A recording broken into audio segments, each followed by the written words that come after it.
Hello friends, welcome to my YouTube channel engineering Shekhar. तो दोस्तों, आज की वीडियो में हम पढ़ने वाले हैं स्टैंडर्ड सिग्नल्स, जो कि एक इंजीनियरिंग सब्जेक्ट सिग्नल सिस्टम के अंडर आते हैं। तो चलिए शुरू करते हैं। तो फ्रेंड्स, स्टैंडर्ड सिग्नल्स क्या होते हैं, चलिए जानते हैं। Standard signals are single frequency testing signal with standardized level used for testing the peak power transmission capability and for measuring the total harmonic distortion of circuit। तो इट मीन्स दैट फ्रेंड्स की जो standard signal होते हैं एक single frequency testing signal होते हैं, जिनका एक स्टैंडर्ड लेवल होता है, जिनका यूज हम किसी भी सर्किट की जो हार्मोनिक डिस्टोर्शन हो या जो पीक पावर ट्रांसमिशन कैपेबिलिटी होती है उसको मेजर करने के लिए करते हैं। तो चलिए फ्रेंड्स, अब हम जान लेते हैं कि जो स्टैंडर्ड सिग्नल्स होते हैं वो कितने टाइप्स के होते हैं। तो जैसा कि आप देख सकते हैं फ्रेंड्स, हमारे जो स्टैंडर्ड सिग्नल्स होते हैं वो फॉलोइंग टाइप्स के हैं, जैसे कि DC signal, sinusoidal signal, unit step signal, साइनम function, rectangular pulse, unit ramp, exponential, sinc function and delta function. तो चलिए इन सभी सिग्नल्स को हम कंटिन्यूअस टाइम और डिस्क्रीट टाइम के लिए वन बाय वन पढ़ते हैं। तो फ्रेंड्स, हमारा सबसे पहला सिग्नल आता है कंटिन्यूअस टाइम डीसी सिग्नल। जैसा कि आप इस फिगर में देख सकते हैं, जो कंटिन्यूअस टाइम डीसी सिग्नल होता है उसको हम क्या एक्सटी से रिप्रेजेंट करते हैं। और फ्रेंड्स, आपको मैं बता दूं कि जो डिस्क्रीट टाइम सिग्नल होते हैं उनको हम एक्स ऑफ एन से रिप्रेजेंट करते हैं। सिर्फ यहाँ पे टी की जगह पे क्या आ जाता है, एन। तो जैसा आप इस फिगर ए में देख सकते हैं, जो कंटिन्यूअस टाइम डीसी सिग्नल है उसका जो कॉन्स्टेंट एम्पलीट्यूड ए है, कहां से कहां तक फ्रेंड, माइनस इनफाइनाइट से लेके टी की वैल्यू जो होगी अगर पॉजिटिव इनफाइनाइट के बीच में होगी उसके लिए हमारा जो एम्पलीट्यूड क्या होता है, कांस्टेंट होता है। तो फ्रेंड्स, जैसा कि हम देख सकते हैं, जो मैथमेटिकल इक्वेशन होती है कंटिन्यूअस टाइम डीसी सिग्नल के लिए, उसको कुछ इस तरीके से रिप्रेजेंट किया जाता है कि x t is equal to a for t की वैल्यू क्या होनी चाहिए, माइनस इनफाइनाइट से बड़ी but less than plus infinite. ठीक है, तो इस तरीके से जो है हमारा कंटिन्यूअस टाइम सिग्नल कंप्लीट होता है, डीसी सिग्नल। चलिए अब हम इसका डिस्क्रीट फॉर्म देखते हैं। तो फ्रेंड्स, ये है हमारा डिस्क्रीट टाइम डीसी सिग्नल, जिसमें जो होता है हमारा जो एम्पलीट्यूड होता है सिग्नल का, वो छोटे छोटे इम्पल्सेस के फॉर्म में यहाँ पे उसको डिस्क्रीट फॉर्म में हम यहाँ पे शो करते हैं। तो इसमें भी क्या होता है, जो हमारी टी की वैल्यू, अब यहाँ पे फ्रेंड्स क्या है, टी की जगह हम क्या लेते हैं, n in the discrete time. ठीक है, तो t की जगह पे n क्या हो गया, n यहाँ पे शो कर रहा है टाइम को।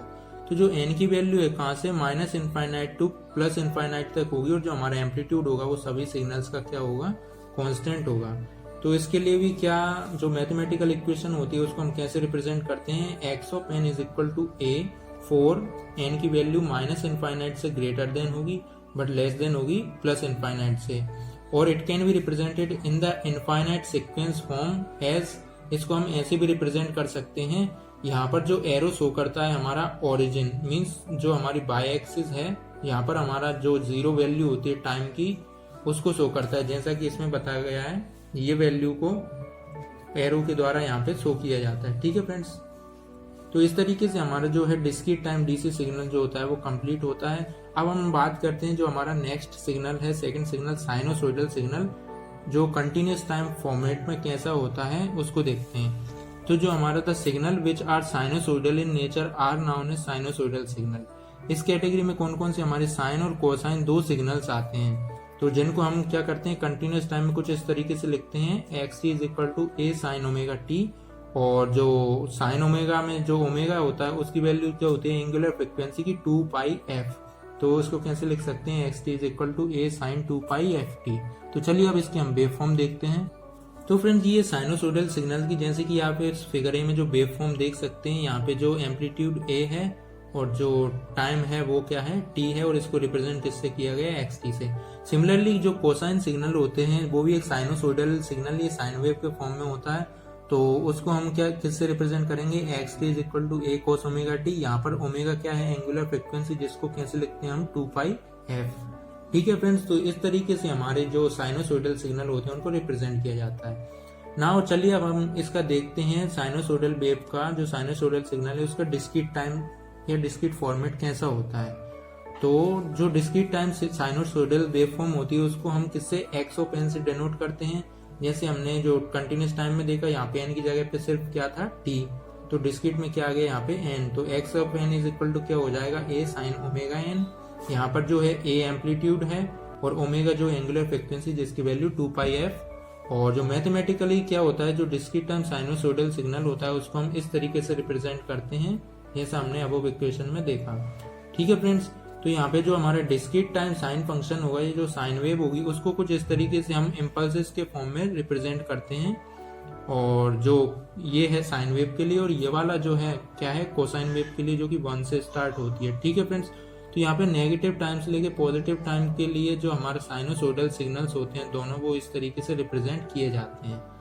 तो फ्रेंड्स, हमारा जो नेक्स्ट सिग्नल है वो है यूनिट स्टेप सिग्नल, जिसको हम कंटिन्यूअस टाइम में कैसे देख सकते हैं कि जो continuous time unit step signal is denoted by UT and mathematically it is represented और defined as UT is equal to 1 for T is greater than equal to 0। इस वेव फॉर्म में आप फ्रेंड्स यहाँ पे इजीली देख सकते हैं कि हमारी जो UT की वैल्यू है वो क्या होती है, यूनिट स्टेप मीन्स 1 होती है कब, जब T की वैल्यू जो हो 0 से क्या हो, बड़ी हो, और 0 होती है कब, जब T की वैल्यू क्या हो, 0 से छोटी हो। यहाँ पे आप देख सकते हैं T की वैल्यू जब 0 से छोटी है तो UT जो है यूनिट स्टेप फंक्शन, इसकी वैल्यू क्या है, 0 है। और यहाँ पे T इज इक्वल टू और ग्रेटर देन 0 के लिए क्या है, यहाँ पे UT की वैल्यू हमारी क्या है, 1 है। और इस तरीके से इसको मैथमेटिकली रिप्रेजेंट किया जाता है। तो चलिए अब हम यूनिट स्टेप सिग्नल का जो डिस्क्रीट टाइम फॉर्मेट में कैसे रिप्रेजेंट किया जाता है इसको देखते हैं। तो जो discrete time unit step signal is denoted by UN and mathematically defined as n time period as. यहाँ पर हम देख सकते हैं फ्रेंड्स कि यहाँ पे हम जो यूनिट स्टेप सिग्नल होता है उसको UT की जगह डिस्क्रीट टाइम में U(n) से रिप्रेजेंट करते हैं। और इसमें भी सेम वही वैल्यू जैसे हमने पिछले में देखा था। यहाँ पे जो सिग्नल होता है, जो यूनिट स्टेप सिग्नल है, उसको यहाँ पे इम्पल्सेस के फॉर्म में रिप्रेजेंट किया जाएगा। और जो यहाँ पे n की वैल्यू है, यहाँ पे n जो है टाइम है, तो जो n की वैल्यू है वो ग्रेटर देन इक्वल टू 0 के लिए क्या होगी, 1 होगी। और less than UN is equal to 0 होगा कब, जब n की वैल्यू क्या होगी, लेस देन 0 होगी। तो इस तरीके से फ्रेंड्स हमारा जो यूनिट स्टेप सिग्नल है उसको कंटिन्यूअस और डिस्क्रीट टाइप फॉर्मेट में क्या किया जाता है, रिप्रेजेंट किया जाता है। तो चलिए अब हम पढ़ते हैं नेक्स्ट सिग्नल। तो फ्रेंड्स, हमारा जो नेक्स्ट फंक्शन है या जो नेक्स्ट सिग्नल है वो है साइनम फंक्शन। मतलब कि इसका जो कंटिन्यूअस टाइम फॉर्मेट में इसको कैसे रिप्रेजेंट किया जाता है कि ये continuous time signum function is denoted by SGNT। मतलब SGN mean sign function of T which is represented mathematically as sign function of T is equal to 1 for T is greater than 0। जैसा कि आप इस wave form में देख सकते हैं कि इसका जो मैथमेटिकल रिप्रेजेंटेशन है, इसके अकॉर्डिंग जो वेव फॉर्म है उसमें आप देखें तो कि 1 साइन फंक्शन की वैल्यू क्या होगी, हमारा सिग्नम फंक्शन की वैल्यू जो होगी 1 होगी कब, जब T की वैल्यू क्या हो, 0 से बड़ी हो। इट मीन्स दैट T की वैल्यू क्या हो, 0 से बड़ी हो तो क्या होगा, पॉजिटिव 1। और जब T की वैल्यू हमारी क्या हो, 0 से छोटी हो तो इसके लिए क्या होता है, नेगेटिव 1। ठीक है फ्रेंड्स, तो ये था इसका कंटिन्यूअस टाइम सिग्नम फंक्शन। चलिए अब हम इसका डिस्क्रीट टाइम सिग्नम फंक्शन देखते हैं। तो यहाँ पे एक याद रखने वाली बात ये है फ्रेंड्स कि जो साइनम फंक्शन होता है उसको हम ओड और एंटी सिमेट्रिक फंक्शन भी कहते हैं। ठीक है फ्रेंड्स, अब बात करते हैं कि जो हमारा डिस्क्रीट टाइम साइनम फंक्शन क्या होता है। तो जो डिस्क्रीट टाइम साइनम फंक्शन होता है उसको हम किससे फ्रेंड्स, SGN T की जगह पे हम किससे रिप्रेजेंट करेंगे, SGN ऑफ n से, which can be obtained by sampling of continuous time signum function. इसको जब हम सैम्पलिंग थ्योरम जो पढ़ते हैं सैम्पलिंग के थ्रू, इसकी जब फ्रेंड्स सैम्पलिंग की जाती है कंटिन्यूअस टाइम सिग्नम फंक्शन की, तो हमको क्या यहाँ पे डिस्क्रीट टाइम साइनम फंक्शन मिलता है। इसको मैथमेटिकली हम रिप्रेजेंट किस इक्वेशन से करते हैं, sign of n is equal to 1 for n की वैल्यू कहाँ पे होगी, ग्रेटर देन 0 होगी, तब हमारी जो एम्पलीट्यूड की वैल्यू क्या होती है, 1 होती है। और जो -1 एम्पलीट्यूड कब होता है, जब हमारी n की वैल्यू क्या हो, लेस देन 0 हो। तो इस तरीके से जो हमारा साइनम फंक्शन है कंटिन्यूअस टाइम में जैसा शो किया जाता है उसको हम इम्पल्सेस के फॉर्म में शो कर देते हैं, और यहाँ पे जो T होता है उसकी जगह पे n लिख देते हैं। तो इस तरीके से इसको रिप्रेजेंट किया जाता है। आई होप फ्रेंड्स ये साइनम फंक्शन आपको क्लियरली समझ में आ गया होगा। तो फ्रेंड्स, हमारा नेक्स्ट सिग्नल है वो है रेक्टेंगुलर पल्स। तो जो कंटिन्यूअस टाइम में जो रेक्टेंगुलर फंक्शन होता है उसको हम कैसे शो करते हैं, चलिए जानते हैं कि continuous time rectangular pulse function is duration -t/2 to positive t/2 is represented by rect t/T। तो फ्रेंड्स, यहाँ पे क्या होता है, मैथमेटिकली जो हमारा रेक्टेंगुलर पल्स फंक्शन होता है कंटिन्यूअस टाइम फॉर्मेट में, उसको कुछ इस तरीके से रिप्रेजेंट किया जाता है। तो फ्रेंड्स, हमारा जो रेक्टेंगुलर पल्स फंक्शन होता है उसकी जो इक्वेशन होती है वो होगी rect t/T is equal to a, जो एम्पलीट्यूड है 4 - t/2 से क्या होना चाहिए, is equal to greater than T की value is less than equal to positive T by two. It means that कि हमारी जो एम्पलीट्यूड होगा उसकी वैल्यू कहाँ से कहाँ तक लाई करेगी, माइनस टी बाय टू से लेके पॉजिटिव टी बाय टू के बीच में लाई करेगी। और इस फंक्शन को हम rect small t by capital t से रिप्रेजेंट करते हैं। ठीक है फ्रेंड्स, तो अब जो रेक्टेंगुलर फंक्शन है उसका हम जो डिस्क्रीट टाइम फॉर्मेट है उसको देख लेते हैं। तो जो discrete time rectangular pulse function होता है उसको हम rect n by capital t से रिप्रेजेंट करते हैं। जैसा कि मैंने पिछले फंक्शंस में भी बताया कि जो डिस्क्रीट टाइम के लिए हम एन का यूज करते हैं, तो at the place of T हम यहाँ पे एन का यूज कर रहे हैं। तो एंड मैथमेटिकली इसको हम कैसे रिप्रेजेंट करेंगे, जैसा हमने जो कंटिन्यूस में किया था, यहाँ पे टी की जगह पे क्या आ गया एन, एंड यहाँ पे भी क्या था टी की जगह पे एन आ गया। और यहाँ पे हमको दो इम्पल्सेस मिलेंगे। फ्रेंड्स यहाँ पे क्या होता है, जो कंटिन्यूस टाइम सिग्नल में पूरा जो गेट फंक्शन टाइप का बन रहा था, तो यहाँ पे क्या हो जाता है, यहाँ पे दो इम्पल्सेस होंगे जिनकी value minus T by to से लेके टी बाय टू के लिए क्या कांस्टेंट एम्पलीट्यूड ए प्रोवाइड करेगी। तो इस तरीके से हमारे जो रेक्टेंगुलर पल्स फंक्शन भी कंप्लीट हो जाता है। तो फ्रेंड जो हमारा नेक्स्ट सिग्नल है वो है यूनिट रैंप फंक्शन, जो कि कंटिन्यूस टाइम फॉर्मेट में कुछ इस इक्वेशन से रिप्रेजेंट किया जाता है, जैसे कि a continuous time unit ramp function is denoted by URT. इसको हम यूआरटी से डिनोट करते हैं। And its value increases linearly with time, और टाइम के साथ साथ में इसकी वैल्यू क्या लीनियरली इंक्रीज करती जाती है। तो मैथमेटिकली इसको हम कैसे रिप्रेजेंट करेंगे, u r t is equal to t for t is greater than equal to zero and zero for t is less than equal to zero. It means that friends कि जैसे जैसे हम x axis पर जो time की value बढ़ाते जाएंगे उसी के प्रोपोर्शनली जो है हमारे जो यूनिट रैंप फंक्शन है उसकी वैल्यू बाय एक्सिस पर भी इंक्रीज करती जाएगी, और ये आगे तक ऐसे ही इंक्रीज करेगी जैसे जैसे हम टाइम की वैल्यू यहाँ पे इंक्रीज करेंगे। और यहाँ पे जो t की वैल्यू क्या हो जाती है, जो URT unit step unit ramp function है उसकी वैल्यू क्या होगी, जीरो होगी, जब t की वैल्यू क्या होगी, लेस देन होगी। इट मीन्स दैट इसको जो नेगेटिव पोर्शन में आएगा तो उसको रिप्रेजेंट नहीं किया जाता। ठीक है फ्रेंड्स, तो इस तरीके से जो हमारा continuous time ramp function show होता है। चलिए अब हम इसका डिस्क्रीट टाइम फॉर्मेट देख लेते हैं। तो जो हमारा डिस्क्रीट टाइम रैंप फंक्शन है, यूनिट रैंप फंक्शन, उसको हम डिनोट किससे करते हैं, URN से रिप्रेजेंट करते हैं, और इसको मैथमेटिकली रिप्रेजेंट करते हैं इस इक्वेशन से URN is equal to n for n की वैल्यू क्या होगी, greater than is equal to zero and zero for n is less than equal to zero. तो जैसे कि हमने जो कंटिन्यूस टाइम में देखा था, इस तरीके से हमारा जो रैंप फंक्शन है वो लीनियरली राइज कर रहा था। तो जैसे जैसे इसमें टाइम की वैल्यू बढ़ेगी, मीन्स n की वैल्यू बढ़ेगी, इसी के प्रोपोर्शनल में हमारे बाय एक्सिस के अलोंग जो है हमारा जो discrete time unit ramp function है उसकी वैल्यू भी क्या करेगी, राइज करेगी। तो ये जो है हमारा यूनिट रैंप फंक्शन भी कंप्लीट होता है। तो फ्रेंड्स हमारा जो नेक्स्ट फंक्शन है वो है एक्सपोनेंशियल फंक्शन। तो इसको हम कंटिन्यूस टाइम फॉर्मेट में कैसे रिप्रेजेंट करते हैं, चलिए जानते हैं। A continuous time function, exponential function is denoted by the equation xt is equal to c e raised to the power alpha t। यहाँ पे जो है c जो है हमारा कांस्टेंट होता है और अल्फा एक जनरल क्या है, कॉम्प्लेक्स नंबर है। और फ्रेंड्स हम यहाँ पे देख सकते हैं कि here we take decaying exponential function xt is equal to e raised to the power minus a by t। यहाँ पे हमने decaying मीन्स जो डिक्रीजिंग वे में जो एक्सपोनेंशियल फंक्शन होता है उसको रिप्रेजेंट किया है। यहाँ पर क्या होता है फ्रेंड्स कि जो एक्सपोनेंशियल फंक्शन है उसको हम xt से रिप्रेजेंट करते हैं, और xt की वैल्यू यहाँ पे क्या है, e raise to the power minus at।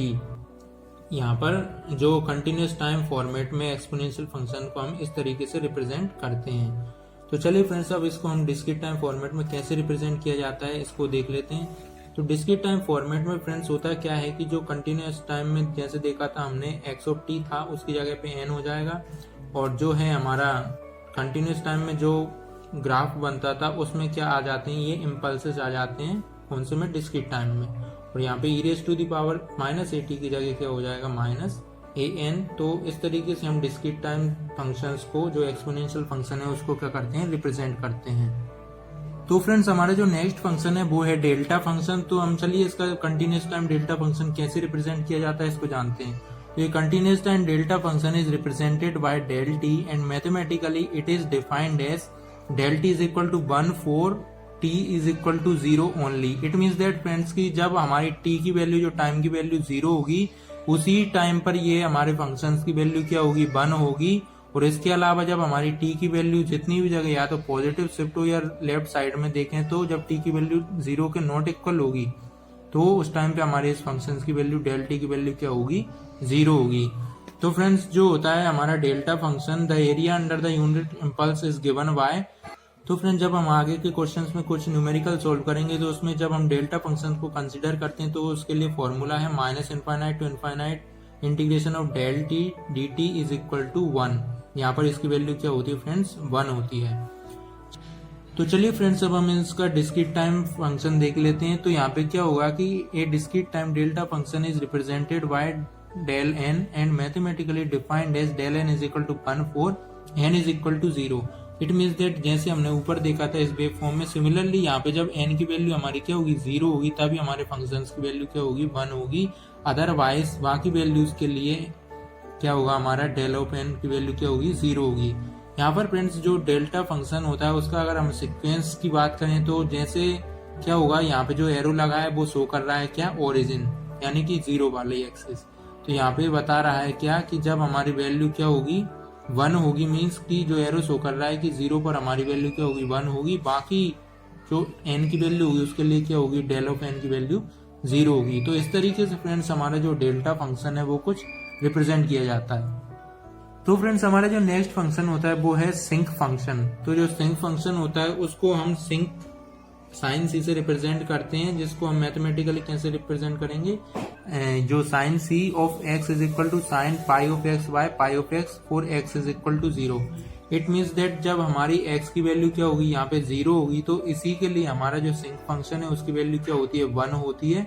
और जो सिंक फंक्शन की वैल्यू क्या होती जाती है, 0 होती जाती है। कब, जब एक्स की वैल्यू जो होगी राइज करती जाती है, मीन्स बढ़ती जाती है, 1 2 3 4 जैसे जैसे जाएगी ये सिंक फंक्शन की वैल्यू डिके होती चली जाएगी। तो फ्रेंड्स ये थी हमारे standard signals. I hope friends ये वीडियो आपको पसंद आई होगी। यदि फिर भी आपका कोई डाउट, कोई क्वेरी रह जाता है तो कमेंट में पूछना मत भूलिएगा। और इसी प्रकार की इंजीनियरिंग सब्जेक्ट से रिलेटेड वीडियोस के लिए चैनल को सब्सक्राइब जरूर कीजिएगा। मिलते हैं फ्रेंड्स नेक्स्ट वीडियो में।